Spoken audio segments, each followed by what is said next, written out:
My name is Dr. Henry Lustiger-Toller. We're here today with Chaya Small. This is a joint project by the United States Holocaust Memorial Museum and the Amadeus Memorial Museum in Brooklyn, and of course the United States Holocaust Memorial Museum in Washington. Chaya, if you could give me the town that you're born in and the year that you were born in, and we'll begin there. I was born in Poland in 1934 in a small town called Pahost. But my father wanted to register me in a bigger city. My grandfather was in Pinsk, and so as a child I went to Pinsk, and I was registered May 20th, 1934. My father was a Rav in 3 towns, Posta, Pahost, and Lukach. And it was in Lukach that the journey of our survival started by a Russian soldier who came to my father and said to him, "Rabin, Rabin, run." My father had no intention of going with his family, his wife, 2 children, because we were at war with the Germans, the most cultured, the most educated, the most sophisticated, the most intelligent nation. Why would we doubt anything about the German story that came out in the end? We were secure and safe, the war would be over, and we wanted to remain. But the soldier kept saying, "Rabin, run." So my father sent his wife, my mother, myself the oldest, my sister Esther, and my brother, who was a baby, several months, to Trab to be with my grandfather, who was the Rav in Trab. He went to Vilna because there his brother, Reb Chaim Balkin, was the Rosh Yeshiva, and he wanted to feel out the tempo of what was happening. When he came to Vilna, he realized that he couldn't do it himself, and he sent a message to my grandfather asking that his wife and 3 children should come and join him with his brother. My mother didn't want to leave. She was safe and secure at home with her family. And the Zayda, her father, said, "Tochtero meins, Tochtero, my child, you have to go with your husband." So during the night, and because my grandfather was beloved by all the people, he made arrangements with a Balagola to take us out of Trab to get to Vilna, but we had to cross the border illegally. So the Balagola came the first time, and my uncle Labor was on the boat. We were about 14 or 15 people trying to cross the border, and we were caught. My uncle Label jumped off the wagon. We never knew where he ended up until much later. The other people went back to their homes, and my mother went back to her home. The second time, we had the same situation, but there was less people. Third time, my grandfather got one of his beloved Polish workers, and he volunteered to take my mother and the 3 children across the border. And it was the night that my sister, my grandfather, and my brother had to crawl in the mud to get to the Balagola's home in the middle of the night. A Balagola is a man who drives a wagon, horse and wagon open. It was winter, bitter cold. We went through the border, we went part way, we stopped at an inn, or rather another farm. My mother had my brother wrapped up and covered, and she didn't want him to make a sound, and when she opened up the blanket, there was no sound. So my mother was sure that he had died from suffocation. Actually, it was frostbite, and somebody took snow and rubbed his hands, rubbed his whole body till he revived. Coming into the inn, My mother was all of maybe 21 or 22 years old at that time, alone with 3 small children. And she was watching the the farmer's son sharpening a knife. She wrapped us in a blanket and was whimpering, "We're all going to be killed. Why did we have to make this journey? We'll all be killed." But my father, with my mother, went back on the wagon, and we're riding, and then it was daybreak. Now this is bitter cold winter. Everything is white. The snow is white. The trees are white. The forest are covered. There's not a soul. And all of a sudden, the sun comes out, and we see a glimmer of light. And the Balagala takes his whip faster, faster, faster, and he was beating those 2 horses. I see it. I feel it. I see the smoke as I tell you the story. I feel the tension. I feel the fear. I feel the panic. A young woman, 3 small children, and then the shooting to the right of us, and he's hitting those horses, and finally he pulled the reins of the horse, and we stopped, and we crossed the border. And winter to me is the most beautiful season, because winter to me is freedom, escape, life, living. And when you go down in the winter and you see a little crocus coming up to the snow, you see life goes on. And the story I want to tell you is not the story of horror. It's a story of life, living, and continue living, because this is our legacy that we have to leave for the future. Live, and appreciate every day. Coming to Vilna, you can stop me anytime. Coming to Vilna, went to my uncle's house, 2 little girls, and I don't remember exactly the temple that was going on, but I remember my aunt, a white tablecloth, beautiful house. We didn't have much. My mother, my father, the 3 little children, and then through time we heard that somebody is giving visas to go to Curacao. Now we're not talking about today where you go on the internet and you want to see where Curacao is, and 2 seconds later you see Google Map and everything is there and the houses. We're talking about a Polish shtetl Rav with very little knowledge of what the rest of the world is like. And we're going to Curacao. What is Curacao? Cannibals live there. What kind of a life is it? How are we going to go to Curacao? But through the grapevine, we were hearing stories that we did not believe, because we wouldn't dare think that such atrocities were coming in. And my father said, we're going anyway, and we're going to survive. Curacao was the ticket, giving a master plan that only through Yad Hashem it can happen, where Finland allowed us to come Dan allowed us to come to Curacao, and Russia allowed us to go all to her borders from Moscow to Vladivostok, to take a boat to Japan, to be there for 3 days, and to go on to Curacao. Anybody in today's time would think this is crazy, this is insane, this is lunacy. But we had no choice, so we took that gamble.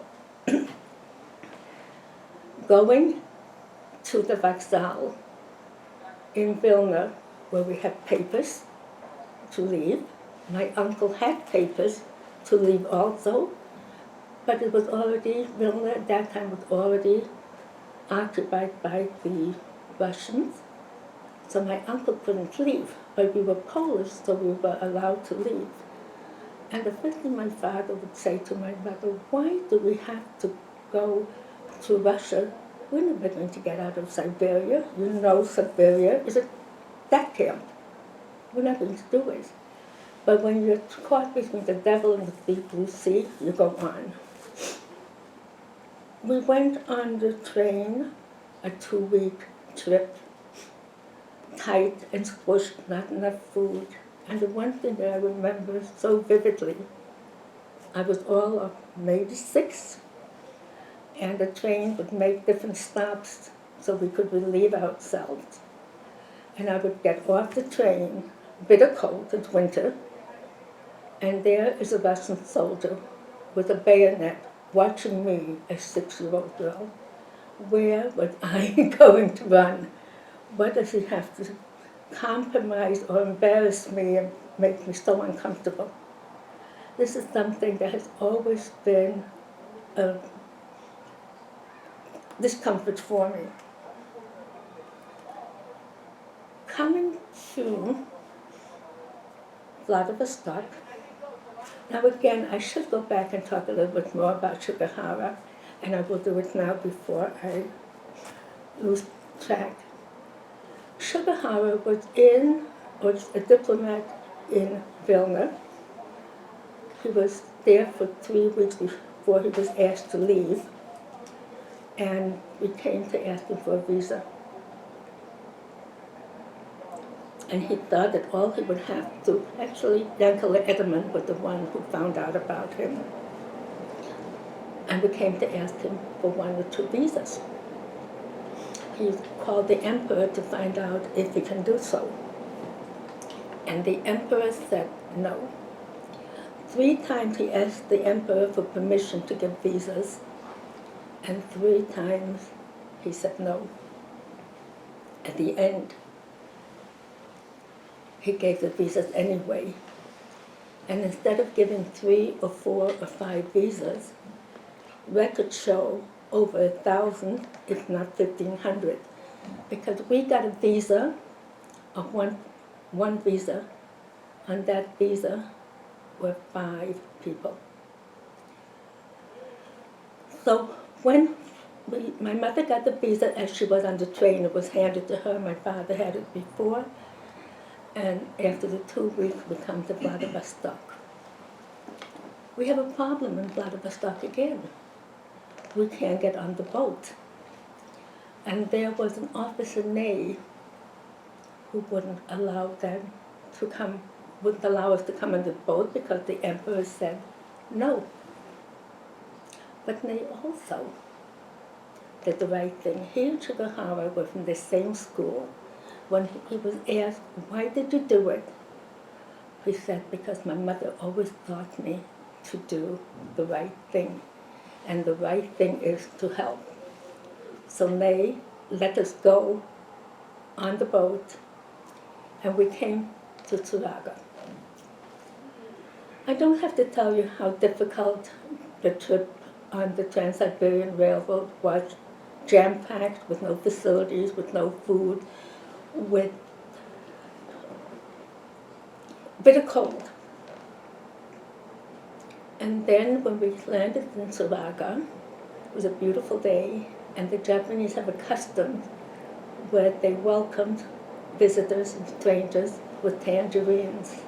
And they throw the tangerines into the waters, and the tangerines float to the boat. And we picked them up. We were hungry, we were thirsty, we weren't clean, we weren't dressed right, nothing. And we wanted to take the tangerines. And my mother said, you can't touch those tangerines, it's poison. They're going to kill us before we get off the boat. Never touch those tangerines. But afterward, when people ate them and nothing happened, we had the tangerines also. Coming to Japan, and we only had a 3-day visa, that's all it was. Coming to Japan, it was like coming to paradise. The cleanliness, the manners, the beauty, the welcome, not only from the Japanese, but welcome from the Jews that lived in Japan. And the housing that we had, they provided for us the bamboo with a different lifestyle. But then another party comes in Japan, and that is Abraham Dosuchi. Now, the many things that three numbers in three that when I go over the story, three people who helped us, Dan, Sugahara, Nay, 3 days to stay in Japan, 3 times the emperor telling Sugahara, no, you can't. And there was somebody, Abraham Sushi, who came from a home of priests. He was an educated man, and one day he came across a Talmud in a bookstore, in an old bookstore, taught himself how to read Hebrew, studied the Talmud, and when we came to Japan, we didn't speak Japanese. The Japanese didn't speak Yiddish or Russian or Poland. How are we going to communicate with them? Of course, Abraham, the Susi, was our interpreter. And he became a friend with the Amshin of the Rebbe. And when it came time for us to leave after 3 days, he borrowed money to bribe the officials so that we should be able to stay longer. And the 3-day visa turned out to be a 1-year stay. My happiest moments of the war was my life in Japan. I went to school in Japan. I had friends in Japan. I learned the language in Japan. We felt loved in Japan because the story has it with Ship, the financier who sponsored the Japanese war, who was good to us, and we felt like highly honored guests. When you say that you went to school in Japan, yes. What kind of school? Is that the Jewish? Japanese. Is it Japanese? Japanese school. Uh-huh. I spoke Japanese, I wrote Japanese. My friends and neighbors were across the street from me. I played with them. My father said I can eat there rice only and nothing else. We would go out in the morning and stand by the ravine and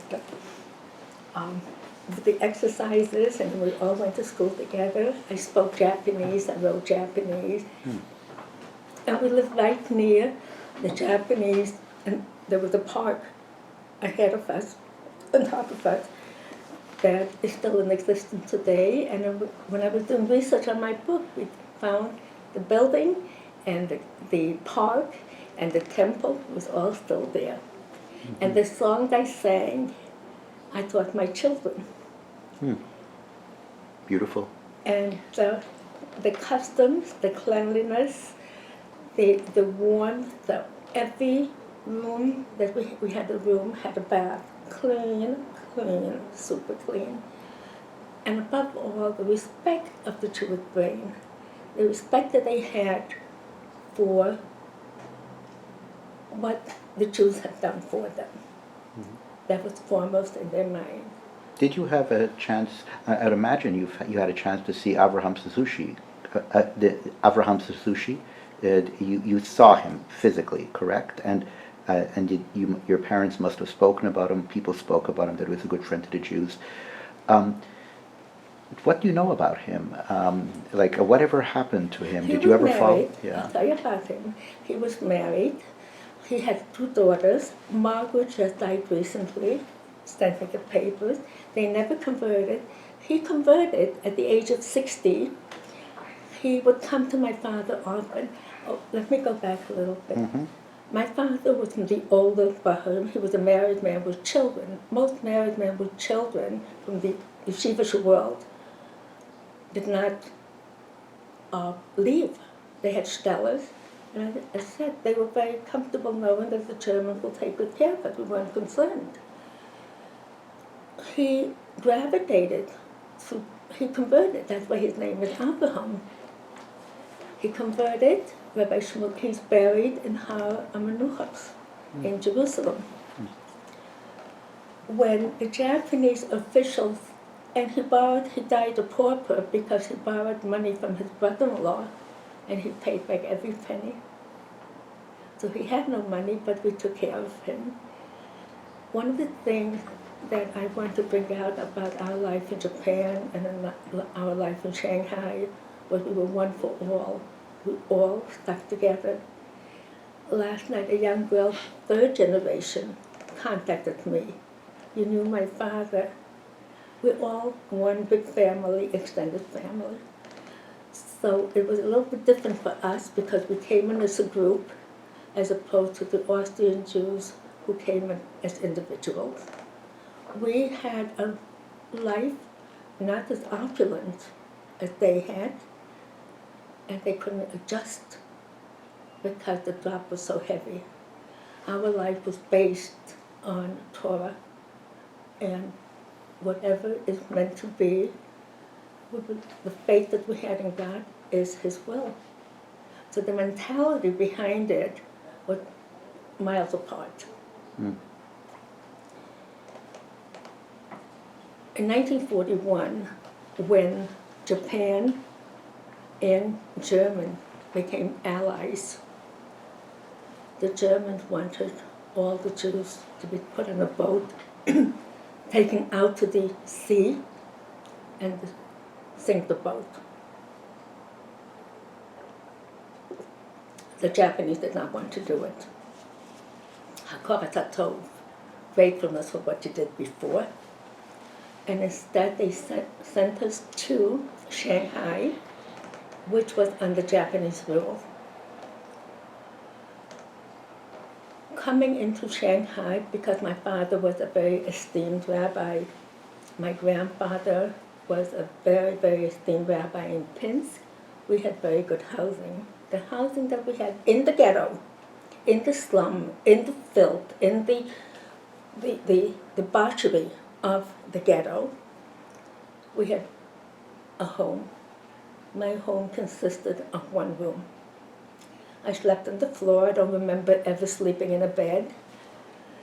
And the house was the social center for all who wanted and needed. I see pictures that I have with the sofa and all the young boys gathering around in our home, around my father and mother. Looking at the ages, they were 18, 19, 20, and at that age, they were already all orphans, not knowing that they were orphans. And the surrogate father and the surrogate mother was Rabbi Walken and Rebbetzin Walken. And when they got married, my parents were the interferers. This was their family, because when the war was over, they realized there's no one there. I remember my father making a beautiful home. We didn't have much. I mean, we had, I'll get back to that. I'll tell you a little bit about it more in detail. Shabbos was Shabbos, and we scrounged for the Shabbos to be the way it should be, fish and chicken. But we had one chicken between two families. We were 5, our neighbors were 6, so you're talking 11 people, one chicken for 1 week. Not very much. Fish was cheaper.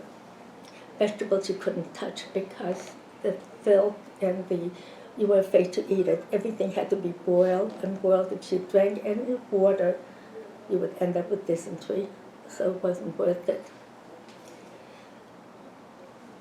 In the ghetto, the hardest hit were the Austrian Jews, because when they came with money. They lived in either Frenchtown or settlement. Settlement was under the rule of the British. Frenchtown was the French. And they were in business. For them, life went on.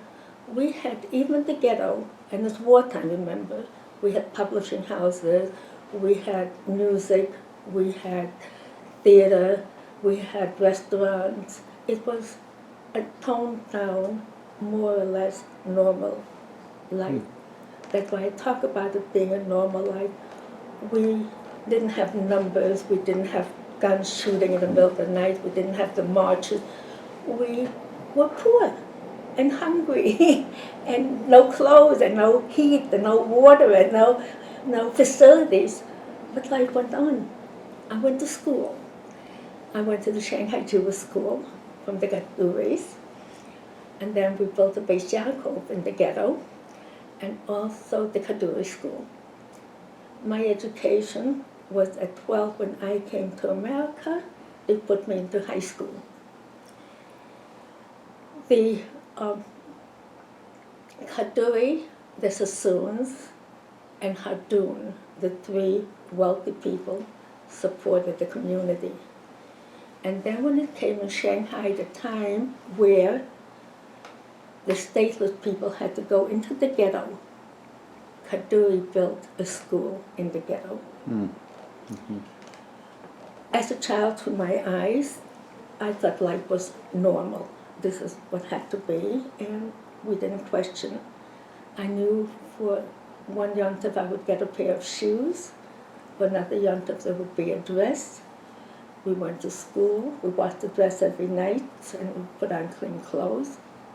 One, maybe two, we would borrow. You made a wedding, you would borrow. I knew my mother and father always said the table has to have a tablecloth, it has to have flowers, it has to be nice. The little meager thing that we had was shared with all.